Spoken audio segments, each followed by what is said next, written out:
People of Iran commemorates the thousands massacred across Iran by the reactionary regime during the recent wave of protests against its rule.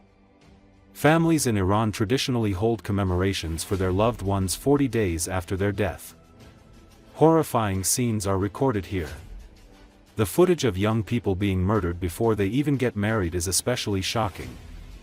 In this case, demonstrations spread around the country to cities and towns large and small. Chants included, "Death to the dictator," "Freedom, freedom, freedom," and "Not for Gaza, not for Lebanon, I give my life for Iran," a reflection of the deep-seated opposition among working people to the regime's deadly attacks on Israel and its other military adventures in the region. Oil workers in the south began to join the actions, as did oppressed nationalities, including Kurds, Baluchis, Arabs and Azerbaijanis, according to the militant media outlet.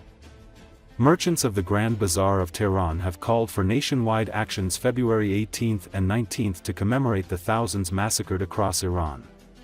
The merchants invite the honorable people of Iran to simultaneously in their own cities keep the memory of those killed alive and continue the national uprising.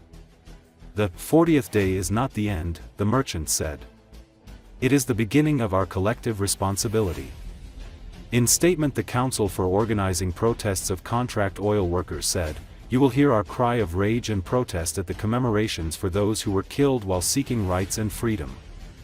The protests began December 28 when shopkeepers and capitalist traders at the Tehran Bazaar shut their doors and took to the streets in the face of rising prices and steep declines in the value of Iran's national currency.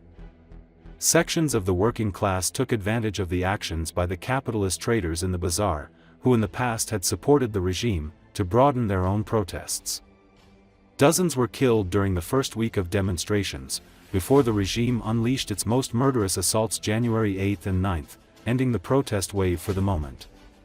The Islamic Revolutionary Guard Corps, police, paramilitary thugs, and operatives brought in from Hezbollah in Lebanon and Tehran-organized militias in Iraq joined together in brutal assaults on protesters. Snipers, thugs with knives and clubs, and operatives with machine guns went on an orgy of killing.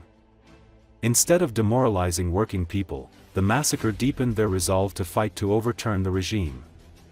Funerals and the first 40-day commemorations for those killed in the first few days of the protests have already become anti-government actions, with hundreds chanting and dancing to celebrate the lives of those who were killed fighting for freedom. In some neighborhoods, photos of the dead are posted all over the streets.